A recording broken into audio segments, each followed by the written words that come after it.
That's wonderful. I would be delighted. Now, with that said, and now I think it's propped, okay, so it's going. I am going to talk with you today about when reproducibility, not even replication, not even the further steps that Roger was talking about, when reproducibility in and of itself may actually become an ethical issue. Even obtaining this lower bar is a good thing to do.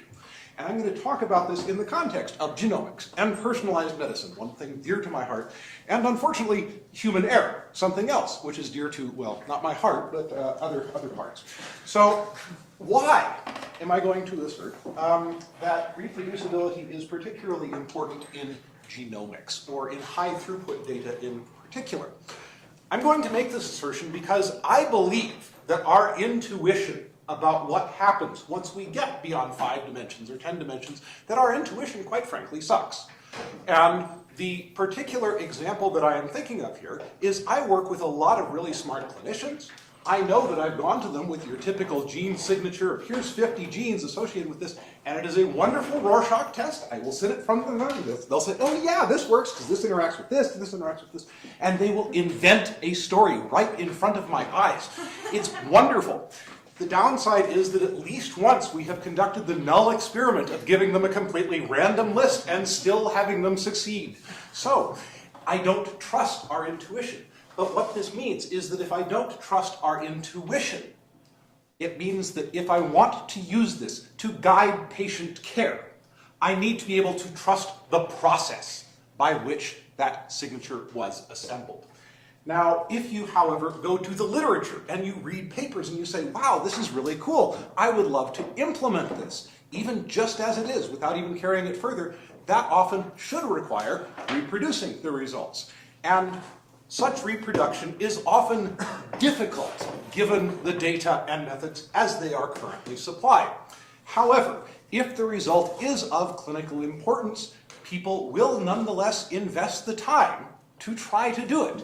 And indeed, we have spent a bit of time ourselves trying to do this, reconstructing analyses, and this is what I'm going to term forensic bioinformatics, which is the art of saying, okay, here was their raw data, here's their published results, what the hell must they have done to get from here to here, regardless of what the methods say they did?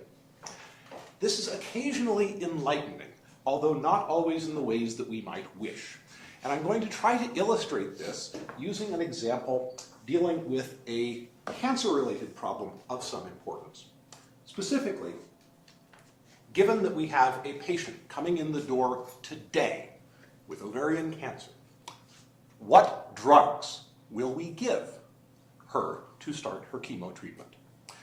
The reason I ask this question is that, as Christina alluded to the other day, standard treatment.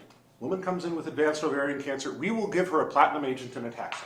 We will do this because it will reduce the tumor burden and increase the quality of life for roughly 70 to 75% of the patients we give it to. For the others, we will be poisoning them for 6 weeks to no good effect. And we will do this because we don't know, going in, which 25 or 30% those are.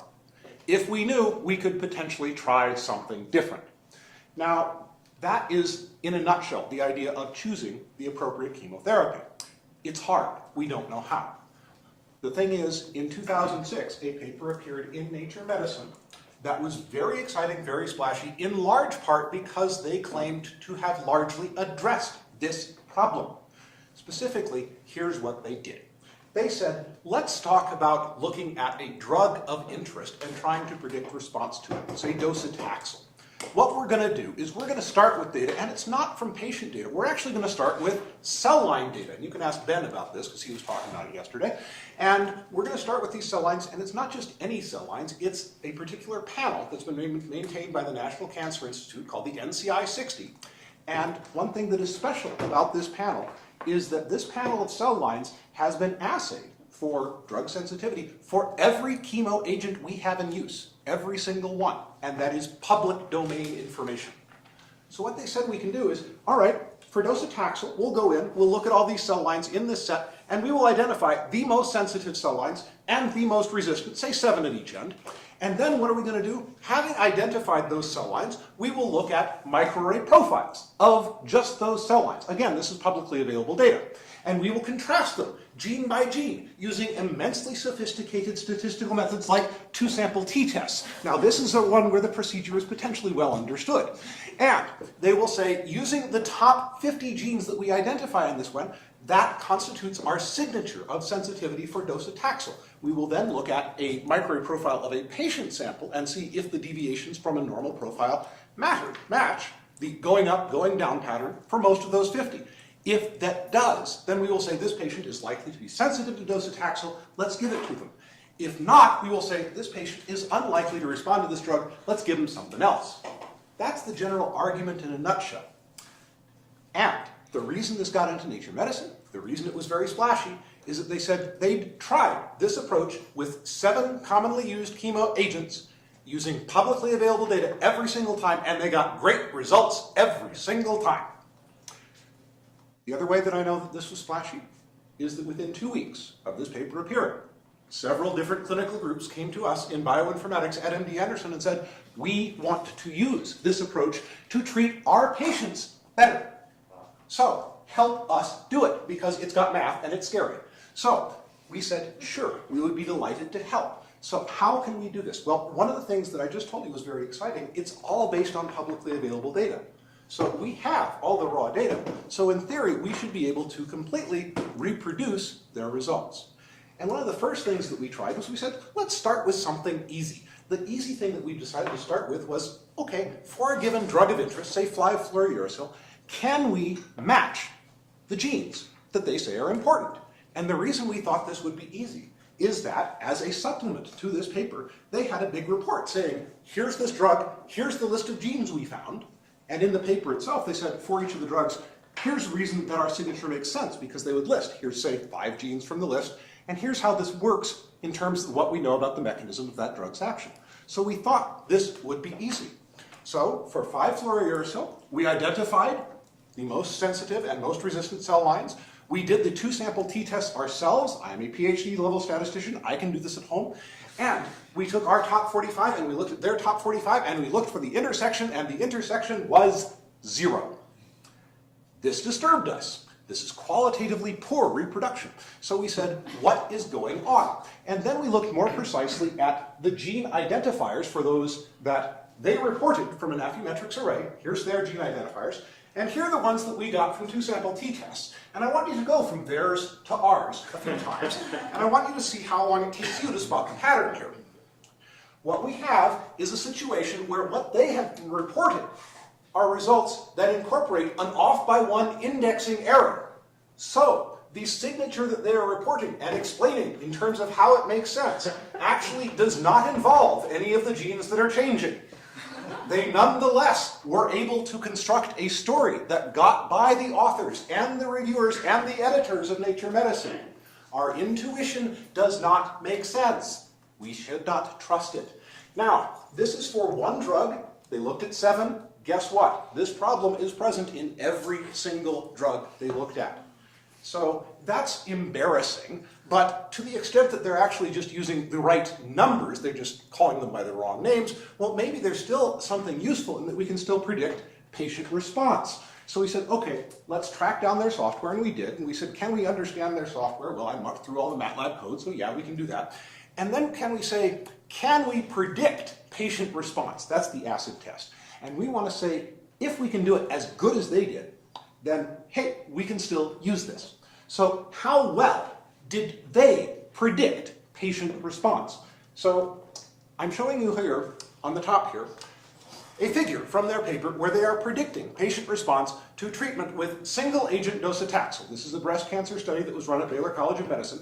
And you can see that most of the patients they list as sensitive, these are blue squares, have low scores, that's good. Most of the resistant ones, red triangles, high, that's good. And their overall accuracy, what they get is, they got 22 out of 24 right. That's a pretty good accuracy rate. And as we start looking at the statistical analysis, one of the questions I have for you is, okay, before we get to issues of the t-tests or the Bayesian modeling that they employed, how many sensitive samples are there? How many blue squares are there?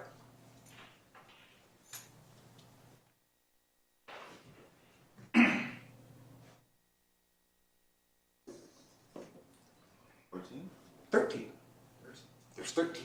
There's There's 13 blue squares here and 11 red triangles. 13 sensitive and 11 resistant. The difficulty is that this is all publicly available data, and actually the source, which was a paper in the Lancet from a few years before, was one where the authors of that paper were happy talking about their 11 sensitive and 13 resistant patients, not 13 and 11. So we thought this was potentially a problem. So we decided to look at another drug. So for adriamycin, here is the same type of plot. Red is resistant, blue is sensitive. And for those of you who are really ambitious, how many red triangles are there? Everybody got 99, right? Okay, good. So we got a ton of resistant patients here. So basically, 99 out of 122 patients are resistant to treatment with this drug. The problem, the public data source from which this data set comes, was a paper in the New England Journal dealing with childhood ALL. This is a cancer type, which, as cancers go, we have a pretty good cure rate for, approaching 80%. What this means is that if we have a drug in this population to which 3/4 of the patients are resistant, we would not be using it. What's going on here is that the way their software deals with labeling sensitive and resistant is they don't deal with character strings. No. They encode it as 0 and 1. But they have never, anywhere, written down explicitly that 0 means sensitive and 1 means resistant. And in some cases, they have got the interpretations reversed. What does this mean clinically? It would mean that if the patient came in, they would recommend administering adriamycin just to the patients most resistant to it. This is poor clinical practice. We do not approve. Now, this is, of course, assuming that their method works. So, of course, we said, well, we don't like the labels and we don't like all this stuff. What happens if we try it ourselves when we use the data labeled as we think it should be labeled? So here is a principal components plot. This is something we think we understand using predictions for docetaxel. Here are the sensitive, here are the resistant cell lines. They're over here at the left. Sensitive, they're over here at the right. Here's the patient samples we're trying to separate, all right here in the big middle. And they're right on top of each other. So basically, when we try it with labels which we think are correct, we can't get it to work. Now, this is something that we got developed over a fairly long period of time, and in particular, over 6 or 7 months, where we were interacting on a fairly regular basis with the initial authors, saying, we'd love to use this. We have the following question: can you help us? And after all this, various reports, unfortunately, at the end of this, we had to send them a final report saying, you know, after all the stuff that we've looked at and checked, we don't think it works. Here's all of our code, here's all of our documentation. Where did we go wrong? The response was that, well, they continued to believe that it works, but they thought that this interaction was no longer productive, so they wished to draw it to a close. So we said, okay. And that was May of 2007. Following this, I'm going to say that we then published our results as a letter to Nature Medicine. And one of the themes about this talk is that I'm going to say, you don't have to take my word for it. Meaning that, in addition to the paper here, all 800 words of it, you can download the supplementary reports, all 116 pages of them, and the code, and you can run the code. It's all in R, and you will get exactly the same numerical results we did. That, I think, is a good standard to shoot for. Now, one of the reasons that we did this is that we looked at these problems, these off-by-one errors like that, and we said, could we see this happening to folks in our department? And we said, oh yeah, we could see this happening. But fixing problems, if they're clearly documented, is often easy. So we said, guess what? We have analysts in our department. This is not a democracy. Here is how we are going to write reports from this point forward so that they will be checkable, reproducible, not necessarily correct, but reproducible. And we imposed this back in 2007. Now, of course, if you write a letter to a journal critiquing another paper, the authors are given the right of response. And we were curious as to what this response might be. Was it, oh, we screwed up, we won't do it again? That was not the nature of the response. Yes? Would you characterize the original Nature Medicine paper as reproducible? No, I would not. Well, I mean, if I recall your letter, you created all the plots that they created. One of the things that we did was we were able to recreate many plots that they had produced. Not all. And in several cases, we were able to do this only after we explicitly introduced errors into the process which we understood. So was it documented? Could it in theory be reproduced if somebody were willing to expend a huge amount of time? In some cases, yes. I think that's setting the bar a bit too high. So I'm going to say in general, this is not one that was easy to reproduce. And so that's the qualification I will impose. Good enough? Or we can debate that one a bit longer, but there's more to this story, so I want to keep moving. So the part I want to move to now is actually the rebuttal, where we heard back from the authors, where they said, actually, well, unfortunately, the analyses by Baggerly and Coombs are deeply flawed. They are deeply flawed. In particular, here's a few examples. Now, our labels for adriamycin, that's the one with all those red triangles. No, our labels are correct. We have posted new data on our website to show this. Furthermore, their analyses must be wrong because we've used this method again in other high-profile papers with editorials and things like that. So they must be wrong. And I remember when this came out, because it came out on the evening of November the 6th, 2007, when I was in a hotel room in Bethesda, scheduled to give a talk at the NCI the next day about this stuff, where I was about to assert that it was wrong, and I was just reading in Nature Medicine that, oh, by the way, we'd screwed it all up. This didn't put me in the best of moods. So, said, okay, well, they got the labels for adriamycin correct. Well, that's interesting. Went to their website, downloaded the data file. It's a big table, 144 columns, 12,000 rows. The columns are labeled to say, is this a training sample or a test sample, cell line or patient sample, and for each sample, is it sensitive or resistant? That's it. Counted the number of non-responders and responders in the patients. It matches their red triangles. Maybe they got it right. Well, that could be interesting. Decided to look at clustering the data, and as a prelude to clustering, checked the pairwise correlations for all the samples involved. So I'm showing you here in this dot plot locations where the pairwise correlations are really high, 0.9999 and above. Down here, we have the box of cell lines with themselves, and you see this diagonal line? That says samples are highly correlated with themselves. I believe that. That's good. Now, up here, we have the main diagonal, but we also have some things that we don't understand. What's going on here? Well, they said they had 122 patient samples. Well, that's true. It's just that they have only 84 distinct, and some of them they reused 2, 3, or even 4 times. And right about here is one patient whose data they used 4 times and labeled it as resistant 3 times out of 4. So we're pretty confident their labels are not right yet. So I felt better about giving the talk the next day. Now, so you know it's the same patient because of the high correlation? How do you know that it's the same patient? I know the numbers are actually numerically identical. I went back. The only reason I put 0.9999 plus is that due to machine round off, if I set it to 1, it doesn't when you say perfectly you agree. use the same patient twice, you're not. That just means that they duplicated the data. But only 3 out of 9. The vector of 12,000 numbers is the same in column A and in column H and in column AA. I took it to mean a replicate rather than. And it was only labeled as resistant 3 out of 4 times? Yeah. Yes, Okay. the same vector of numbers. And classification can still be great. I do not like it. So we actually wrote to Nature Medicine about this, saying we don't think the labels are right yet. Nature Medicine wrote back to us saying, well, we've talked with the authors. They will post a correction. There is no need to publish your letter. So, okay, the authors posted a correction in August of 2008 using only the 95 unique samples where they again reported great results. Problem was we counted 84, so 95 sort of surprised us. And when we checked in August 2008 and we looked at what they were now posting, there's only 80 unique samples. 15 are present twice. Of the 15 present twice, 6 are labeled both ways, sensitive and resistant.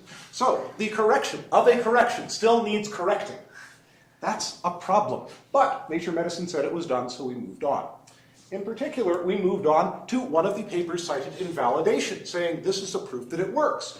This paper showed up in the Journal of Clinical Oncology, and what they were doing here was they extended the approach to deal with new drugs useful in treating lung cancer, specifically cisplatin and pemetrexed. What they did here was they said, okay, we found signatures, great. We know they should be real because if we look at the cisplatin signature, all 45 genes of it, this signature includes ERCC1, ERCC4, and DNA repair genes, and this makes sense in terms of how cisplatin works. So cool, this is wonderful. So we looked at the paper. We looked at the paper for quite a while. We perfectly matched the heat maps in the paper, which means that we know what cell lines they're using and we know what genes they should be getting. and we look at the 45 genes we get for cisplatin, and it turns out that if we look at their list and our list, we can match 41 of the 45 they report, after we account for the off by one indexing error that's still there. There are 4 we cannot match. Any guesses from the audience as to what 4 those are? Turns out the probe sets for the 4 that we cannot match are probe sets for ERCC1, ERCC4, another one for ERCC1, and another one for FANC-M, which is a DNA repair gene. And even in this context, these last 2 are special because these 2 probe sets are physically not present on the U133A array, they're on the U133B. So, 2 of their best genes they have never measured. We think this is a neat trick. We wrote a letter about this to the Journal of Clinical Oncology. JCO responded that we're sorry, we can't publish this. We sent a second note saying, would you tell us why? They sent us a second response saying, we're sorry, we can't publish this. So we moved on. We moved on next to the other validation paper, which was a paper by Bonnefoy et al. That showed up in the Lancet Oncology at the end of 2007. What they were doing here was they were extending the approach to deal not with one drug, but with combination chemotherapy, which is important because most cancer patients get many drugs. And what they decided to look at here, this is a breast cancer study, ER-negative breast cancer. The 2 treatments being compared were fluorouracil, epirubicin, and cyclophosphamide, 3 drugs, compared with taxotere followed by epirubicin and taxotere. Actually 2 drugs here. The fun thing here is that they say if we had used their approach to choose which treatment the patients got, as opposed to the randomization that was employed, we would have improved the response rate from 44% to 70%. That's a big deal. So we looked at the data. Actually, we downloaded the data, and one of the very first things we did was we started saying, well, can we cluster this? Because maybe there's 2 clusters that differentiate type of response. And we did this, and when we looked at this, and we looked at the correlations, well, we didn't see 2 blocks. We saw 3, and that was sort of disturbing. So what we did is we looked at the cell files, which these came from. And from those cell files, we looked not at the numbers, but rather at the header lines, which include the day on which those cell files were produced. So here's a plot of those same samples as a function of run day. So here's block 1, right here. The black circles correspond to half of the patients who received FEC treatment. The green X's, those samples were excluded from the analysis for one reason or another. This second block, right here, second day, that's the other half of the patients treated with FEC. This third block, right here, that is all of the patients treated with TET, where all of these samples were run on a different day, on a different machine, and as it happens, in a different country. We have perfect confounding of the experimental design. It is quite possible that some of the differences being detected are not due to changes in treatment.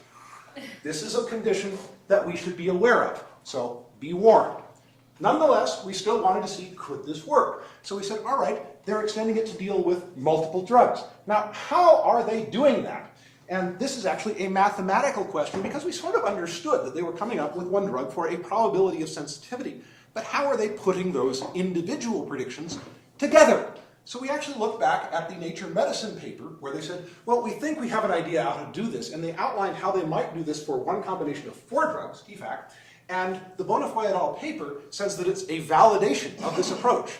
So we actually have 3 different combinations. One with 4 drugs, TFAC, one with 2 drugs, ET, and one with 3, FEC. So what are the mathematical rules they use to come up with for probabilities?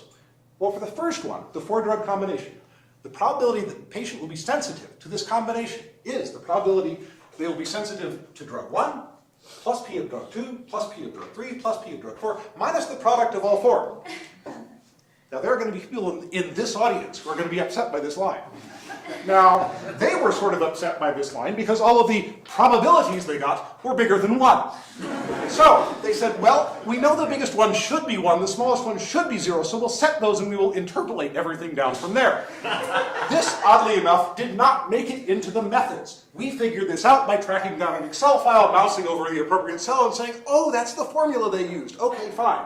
Now, this sort of disturbs us, but still, if they're going to validate it, they were also looking at TET. This is just 2 drugs, and for 2 drugs, this is the standard independence rule, combination of independent events. They just generalized it wrong.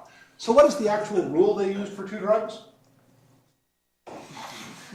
Well, the numbers are between 0 and 1, but it's a bit different. Now, what about the rule for 3 drugs? I have a standing offer of $10 or $20, you can pick your nomination, for the first person who can show me a statistics text explaining where this 5/8 come from. I have no idea. But the general problem I see with this is that every rule is different. And to paraphrase a rather famous American citizen, US citizen in this case, I have a dream. My dream is that if you are going to conduct a validation study to confirm the utility of a method, that you would keep the method the same. I don't think this is an unreasonable dream, but I would like to think it can be adhered to. Now, so we didn't like their combination rules, but we said, is there something else that we can at least use from this paper? So we decided to look at how they were using the responses to individual drugs, their predictions for individual drugs, to predict combination therapy. And it turns out that this was actually useful in at least one case, because they said if we use our predictions of whether the patient will respond just to Cytoxan, and we use that to predict a response to FEC therapy, here's the ROC curve they get. And this is a beautiful ROC curve, almost perfect accuracy. Now, when we try to construct an ROC curve using our best understanding of the data, this is what we get. So they look a bit different. Now, there is, however, another question here, which is actually biological, not statistical in nature. So I have a question for the audience. Any MDs here, by the way? Nobody. Congratulations. Thank you for volunteering. Can you give me a definition of what a prodrug is? Yeah, I would say it's the form of a drug that needs to be further metabolized to form active substances in the body. Yeah. Cytoxan is a prodrug. It is metabolized by your liver into its active form. What do you think happens if you give a prodrug to a bunch of cell lines that don't have livers? That's what enzymes are needed to process the drug. It might not be active. It potentially could do that, but in terms of this case, the simple answer is nothing happens. There is no differential effect. So there's this question of how do they pick the cell lines that were sensitive and resistant to Cytoxan? The answer is that the cell lines they're using are indeed sensitive and resistant. It's just they're sensitive and resistant to pemetrexed. They got the drug wrong, but they got good results, so who cares? Now, we wrote all of this up. We submitted this as a letter to the Lancet Oncology. The Lancet Oncology responded, yes? How do the two drugs relate? Is the second drug that you mentioned the drug that the liver metabolizes not Cytoxan 2, or? No, Totally completely unrelated drugs. unrelated drugs. Okay. They wrote about pemetrexed in a different paper, and they just copied over the wrong column. And they do different things, basically. Yes. Okay, thank you. Sorry for interrupting. That's okay. Now, as I was saying, we wrote this up. We sent it to the Lancet Oncology.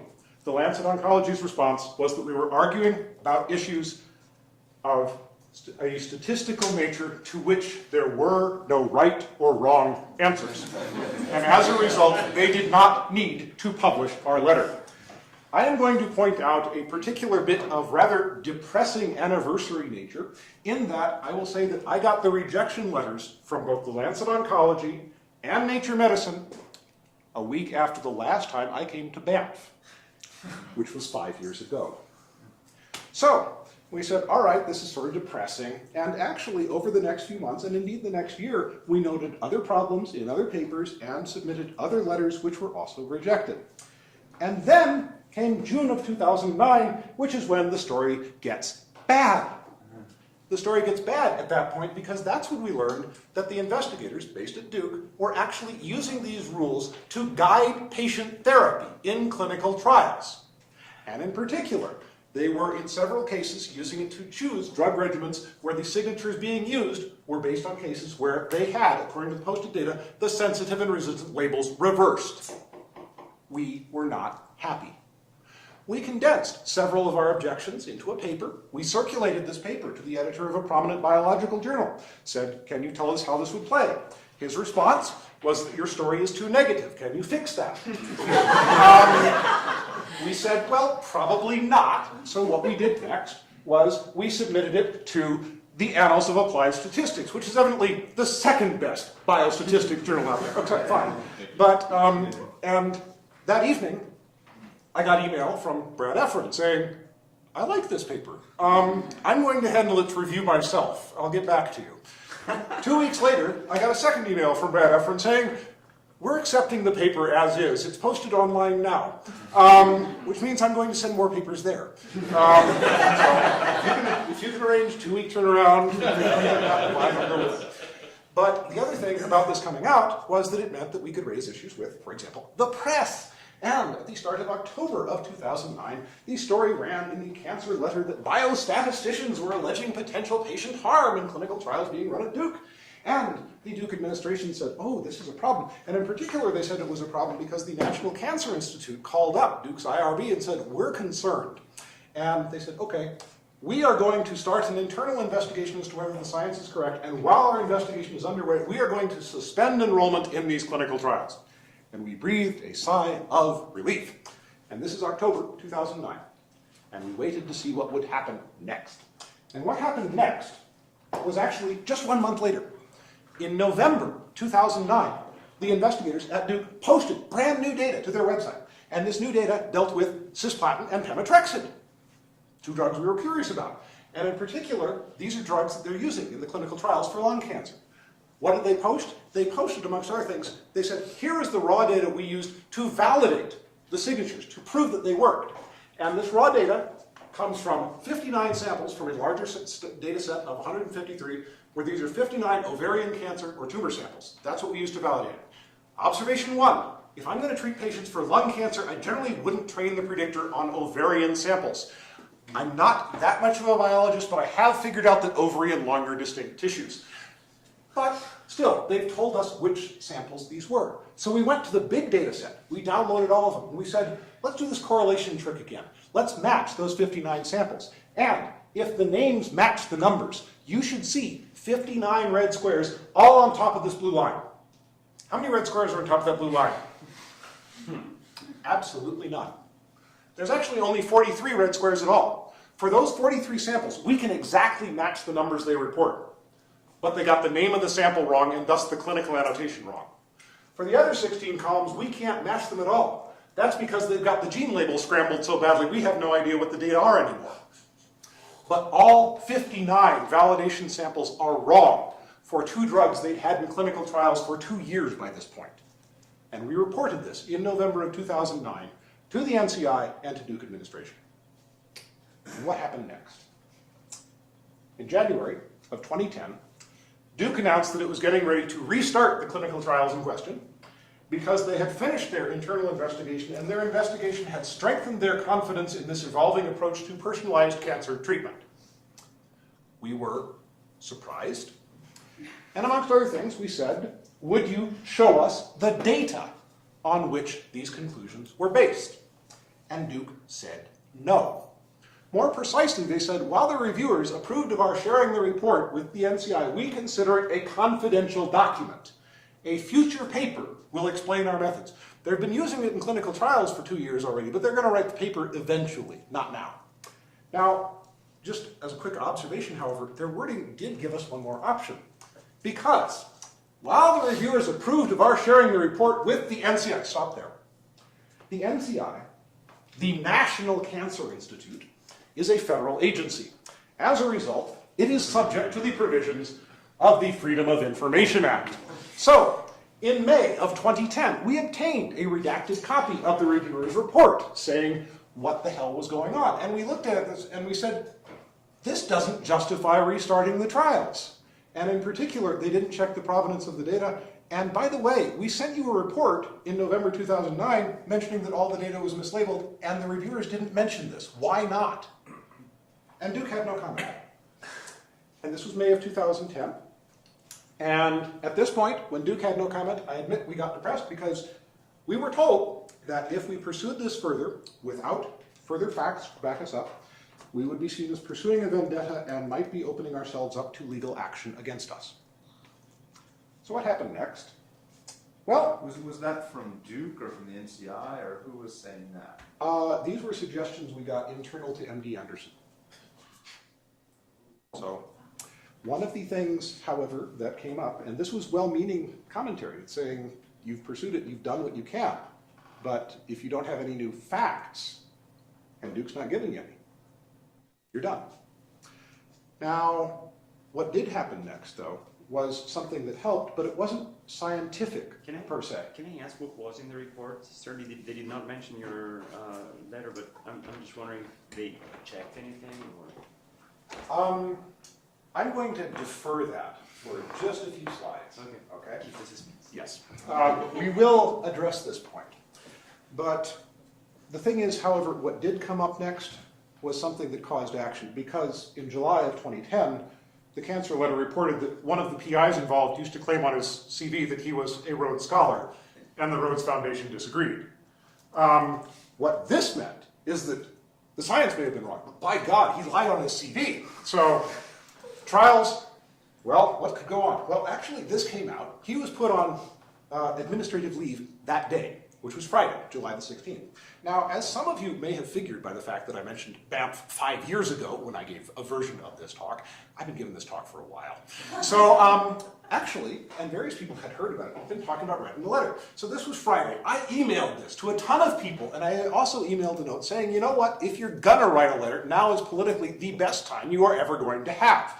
At which point, Rafa sent a note to various other, Rafa Irizarry sent a note to various people saying, you want to sign this letter that we're going to send to the head of the NCI. So the following Monday, a letter from 33 biostatisticians landed on the desk of Harold Varmus, the brand new head of the NCI, saying, would you please suspend these trials until the science can be clarified? The trials were resuspended, and that's a neat word for a clinical trial, resuspended that week. And Varmus and Duke said, we need an independent investigation, so they contacted the Institute of Medicine, the IOM, and said, would you review the science? And the IOM said, yes, we'll start at the end of this year. But before they got there, in October of 2010, first calls came from one of the Duke investigators to retract one of the papers. What paper were they retracting? The paper dealing with cisplatin and pemetrexed. Why were they retracting it? Because on closer examination, 43 of the samples that we used for validation appear to be mislabeled in our database, and the other 16 we cannot match. Which is what we told them a year before they enrolled more patients. This is really fun. On the 9th of November, Duke officially terminated the clinical trials and announced that in retrospect, these trials should never have been run. And later in November, the cascade of retractions began, people began resigning, and it was, oh, so interesting. Now, all of this, if you look at all the papers involved, there's two people in common, the senior investigator, Joan Evans, and the junior investigator, Anil Poti. Anil Poti is the one who's being accused of fudging data and who did lie on the CD. So that's the general context. And this context led into the Institute of Medicine review, where they said, okay, our initial review was to decide whether these trials should go forward. That's now a moot point. Now we're going to change our brief to say, what evidence should we require before genomic signatures guide patient therapy? And as backdrop, they say, we want to know how this got as screwed up as it did. Now, one of the things about IOM hearings is that they're public. Recordings are available. In particular, the MP3 audio recordings of all these sessions are on our website. You can go listen to them if you like. And I don't know how many of you have been to large organizational meetings. Typically, the first meetings are sort of boring because they deal with logistics and when are we going to meet and all these other wonderful things. The first meeting of the IOM review panel was not boring. It was not boring because, amongst other things, one of the things they had was a presentation by Lisa McShane of the National Cancer Institute, who got up and said, I am now going to tell you what the NCI's interactions with this group have been for the past 5 years, including stuff that hasn't been discussed in the press before. And in particular, since I thought she did a wonderful job, I'm going to let her speak for herself. So she's going to be describing a different trial that was being run at Duke. And I'm just going to crank up the volume on my computer here, and hopefully you'll all hear it. Called CALGB 30506. And it was a trial in which we were going to be testing something called the lung metagene score classifier. This classifier was first presented in a New England Journal of Medicine paper in 2006 with Dr. Patti as first author. CALGB was a large trial, roughly 1,500 patients, in which stage 1 lung cancer patients would be randomized to standard care, which in that patient population is observation following surgery, versus chemotherapy. Perhaps even more surprising and troubling was our discovery that the classifier that was used back in 2007 gave results with a substantial random component. So I discovered when I put the data into the computer program, ran it, and then if I would do the identical thing 60 seconds later, I would put in the exact same data and use exactly the same settings on the computer code. And about, on average, 25% of the risk prediction calls would change. The program they were using did not allow for fixing of the random number seed, so that every time you ran the program, the internal random number in the computer apparently was picking new centroids for the clusters. And this was, unstable enough that it resulted in, like I said, about 25% of the time you would get a flip. And this was not just cases that were on the borderline of, risk probability. It was dramatic flips, like 5% chance of recurrence to 95% chance of recurrence. It had a meeting in Rock. As I said, that meeting was not boring. Now, those meetings, in addition to the audio files, Lisa released, at the time of that session, 550 pages of internal NCI documents and emails dealing with their interactions with this group. A reporter who was present at that meeting sent all 550 pages to me 2 days later with a note saying Merry Christmas. Over the next 2 weeks, I annotated 550 pages of reports to see just how bad things were. And they're pretty bad, but it's worth reading. Now, another thing came up, which was, actually 3 months later, yes? When you said this group, you're talking about Nevin's group or the phase 1 or 2 clinical trials group at Duke? In this particular case, it is the Nevins group, and one of the interesting things here is that one of the reasons these clinical trials were run, or even allowed to get started, is the Institute for Genome Sciences and Policy at Duke argued that their standard IRB did not have enough training in genomic medicine to be qualified to judge whether these should go forward. So they convened a completely new IRB, which had, they thought, some familiarity with genomic medicine, but was not familiar with FDA regulations. That was a problem. Turning to the end of the page, just for the hell of it, do these patients who were enrolled on resuspended trials have a cause of action? We will get there. Bear with me. Because here I'm getting to his question about what happened to our November 2009 report and what was actually in there. So I presented this one, so did Joe Nevins, and actually at this point Duke supplied a historical document, which was their official rendition of events. What actually happened was that in November 2009, we sent our report to the Duke deans overseeing the investigation. They sent it in turn to the head of Duke's Institutional Review Board, who's in charge of patient safety. He sent it in turn to Drs. Pody and Nevins saying, is there anything new here? They blew a gasket. And they said that our report was grossly prejudicial, and even showing our report to the external reviewers who were commissioned to decide whether the trial should go forward would unfairly bias the review. On the strength of this argument, the head of Duke's IRB, the Duke deans overseeing the investigation, and the head of the Duke medical system all signed off on withholding our report from the external reviewers. Have they seen it? Yes. They saw it. They saw the cover letter, which amongst other things said, in the validation data, the labels are wrong, the numbers are wrong, the sensitivity labels are wrong. All are wrong in ways that could affect patient treatment. Is the head of the IRB the same, Susan? That's a good question. I don't know.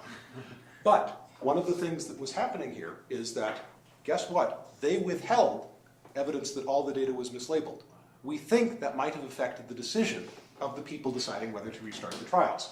And that gets a bit more at your question about whether there is a cause of action.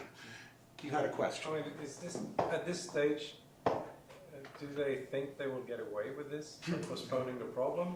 This is like being in a room and 2 people and you fart, you have to admit. If you're free, you can blame that someone else did. There are some other things that come up here. So we will get at can they get away with it. But hold on, just bear with me for a few more slides. Because this is the ILM review, which is saying what needs to happen. But following on and contemporary with the ILM review, there were a few other developments.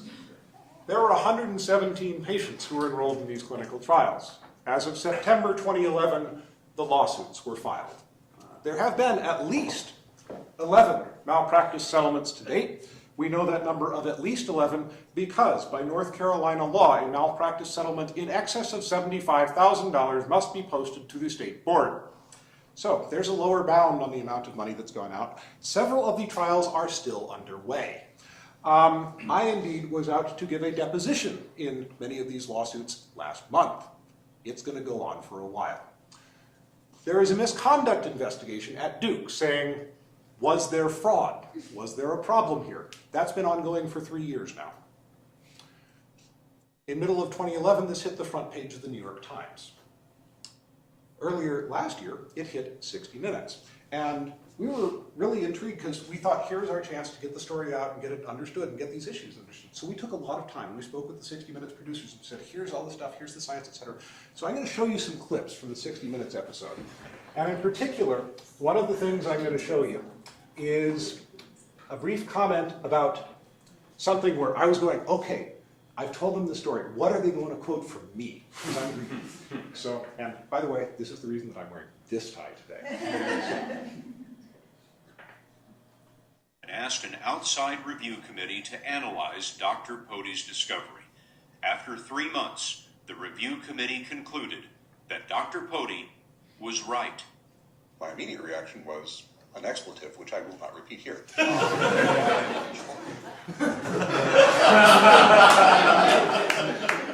My 15 minutes of fame! I can self-censor on national TV. Good for me. Okay. You could share the expletive with us. After the talk, off camera, I will share the expletive. Man knows he's being recorded.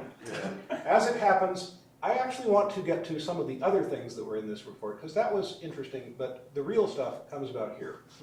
This is Joe The Neffens, underlying who's data going to be disproved interviewed Dr. by Scott Pote's Pelley, theory. anchor of CBS The News. data were changed. It became clear that there was no explanation other than there was a manipulation of the data, a manipulation of somebody's credentials, and a manipulation of a lot of people's trust. Manipulated data. These were not errors. That's correct. It simply couldn't be random. It simply couldn't be inadvertent. It had to have been based on a desire to make something work. Is it a close call, or is it abundantly clear that the data were fabricated? Abundantly clear. Abundantly clear that the data were fabricated. 5 years after questions were raised and clinical trials were started. We're not too happy about that. There is another segment that 60 Minutes chose not to air, which I disagree with, so I'm going to show you that one as well. And this is actually a clip of Paul Goldberg of the Cancer Letter talking to Scott Pelley.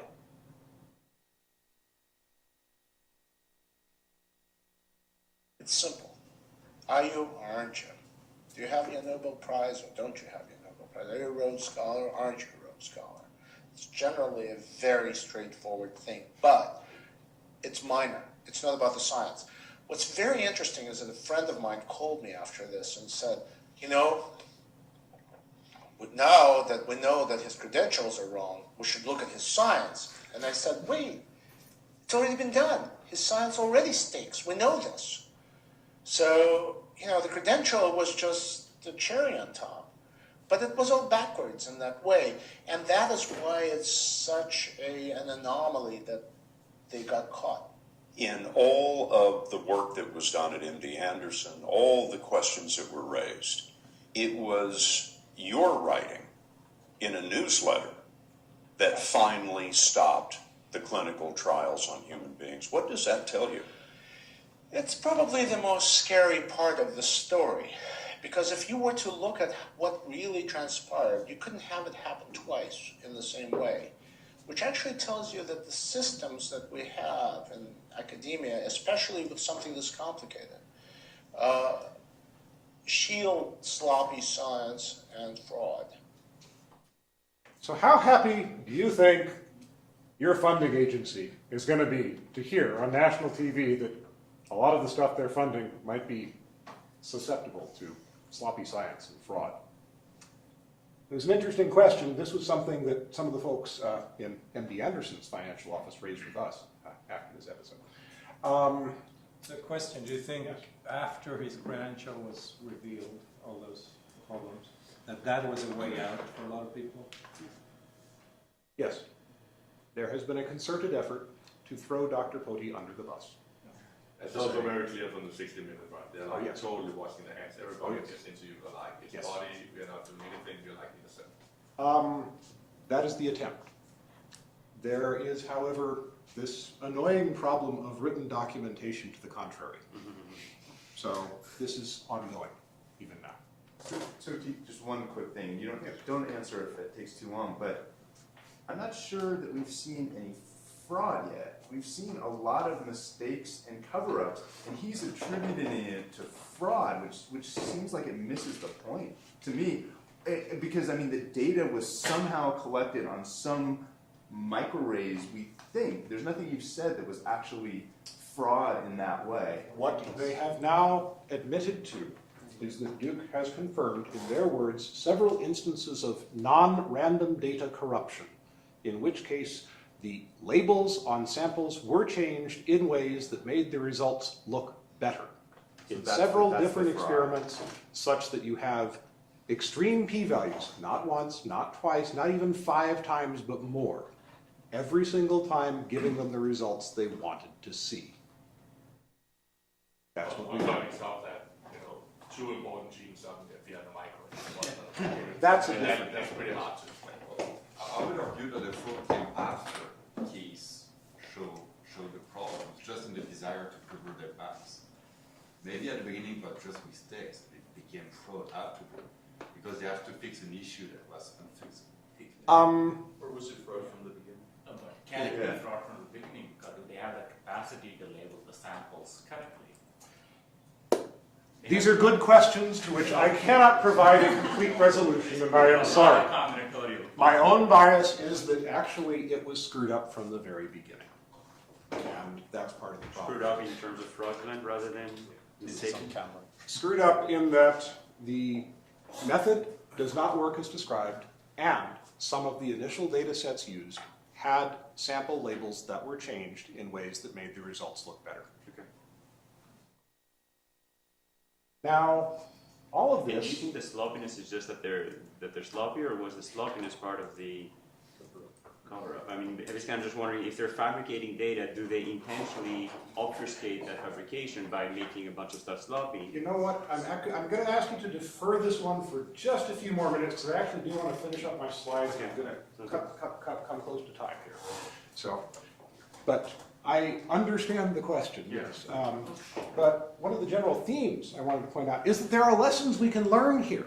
There are positive things to be derived from this, because although this case is pathological, no question about that, we recognized many of these problems because guess what? In 10 years at MD Anderson, I've seen perfectly confounded experimental designs. I've seen sample mix-ups. I've seen gene label mix-ups. I've seen every one of these in data sets that didn't leave MD Anderson that way because I was able to catch them. But the fun thing here, the reason we've seen them is that these are the most common mistakes because they're easy to make. They're easy to make in Excel. They're easy to make by transposing things. And the fun thing is that easy, simple mistakes, if you've got clear documentation, are also easy to fix. But if you take an easy mistake and then you remove the documentation, you run into the problem that simple errors may be far more common in the literature than we would like to admit. Now, what do we think should be done to fix this? Now, part of this gets to this issue of just achieving reproducibility. I agree that going further back would be a good thing. But even for the papers that are out there now, I would really love to see data and code. The data, because I need it, and the code simply because at this point, I don't think verbal descriptions cut it anymore. There's too many steps, and there's too many things that it's too easy to forget. So we think that this should be a good idea. And we suggested this for papers, but for clinical trials, we were actually willing to argue a bit more vociferously. And another reason we were willing to argue for this is that this is not just Duke. It's not an isolated problem. In 2009, John Ioannidis did a survey in Nature Genetics. This was cool. He got together with the editor here and said, we've got a team of statisticians. We want to look at the previous year's quantitative microarray papers, and we want to see if our team of statisticians can reproduce the first quantitative result in that paper. They agreed about what the first quantitative result was. They surveyed 18 papers. They were able to reproduce the results for 2. And they said for 10, it's impossible, even in principle, because the data are either not supplied or not labeled. That's a problem. More recently, last year, Baggerly and Ellis, Glenn Baggerly is the head of clinical development at Amgen. Amgen looked at 53 in their assessment breakthrough medical papers, got together with the authors, and attempted to replicate these studies to actually get it to work, not just with biological samples, so that they could say, let's carry them further for clinical development at Amgen. They were able to replicate the results for 6 of the 53 studies because the steps weren't specified. Now, that figure of 6, this paper was subject to a good deal of controversy because, as a condition of getting the authors to work with them, Baggerly and Ellis were not allowed to list which 53 studies they looked at. So we don't know. But this was sufficiently concerning that the NCI has started saying, what types of rules should we have for clinical trials and reporting standards? They have draft guidelines in place now. Those will become NCI policy when they are published. I don't know precisely when that will be, but look in September. That's just off the record. And one of the things that they're looking for is the same type of thing that comes in the IOM report, which is basically saying, in discovery, anything goes. That's fine. But once you've come up with a signature, you lock it down, you write it down, and then you look at new samples with the thing that's written down, and ideally you have somebody else use your rule and say, what predictions do you get? And then, and only then, if you get good results, do you cross the bright line of considering how do you treat patients? That's not that complex. It's a 274-page report, but that's really what it boils down to. And all this addresses the fact that while we have this conference here dealing with various types of regulatory networks, there is another one, which I am going to contend is at least as important for the purposes of treating patients, which is the HHS, the FDA, and how do we get the results of these various tests into clinical practice? How do we get them clinically approved? Now, there are plenty of reasons for hope.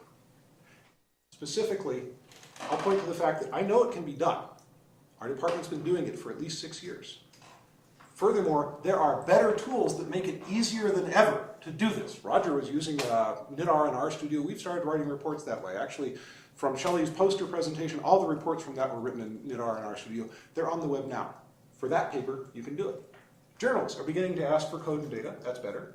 The Institute of Medicine made some recommendation, and the FDA, which regulates clinical trials in this country, has listened and said, we're going to clarify what we want for genomic signatures. A lot of it's boiling down to data and code.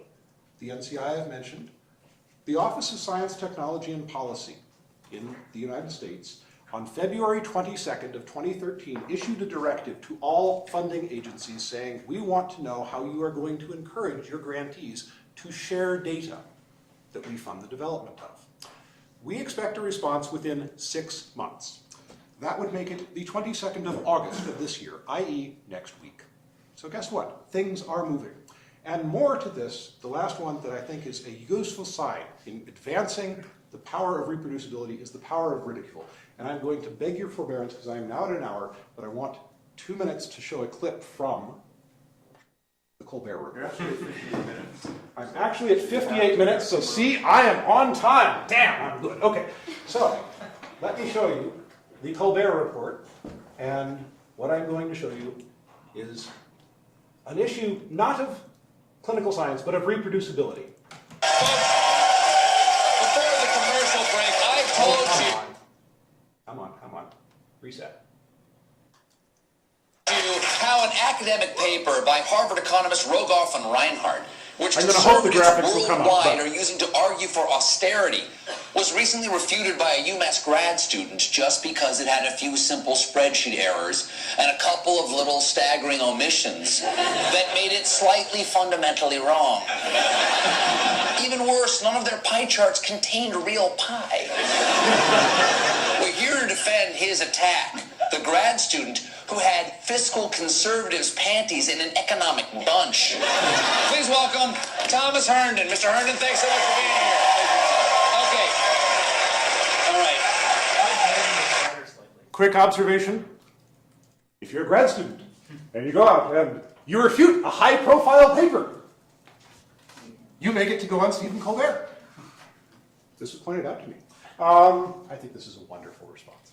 First of all, why did you do this? Who's behind you? George Soros? Nancy Pelosi? Who assigned you to do this? Actually, it was my professors in my econometrics class. You know, it was the term paper for our project. We had to replicate someone else's paper and learn all the techniques in it, and, you know.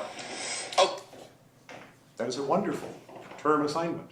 Grad students outnumber us. Keep this in mind. so you went to replicate these findings, and then what happened? Well, you know, I tried to build the data myself from all the publicly available sources, Yeah. but I just couldn't replicate their negative average. Did you try to reach out to these guys? Yeah, I did. It took a couple emails, and they were finally polite enough to give me their spreadsheet. And once I got the spreadsheet, you know, I was able to identify the error pretty quickly. Or it was fine with them for you to have the spreadsheet? You can do what we want with it? They told me that that feel free to like publish whatever results I had. That they Okay, but then you had the balls to actually publish whatever results that you had.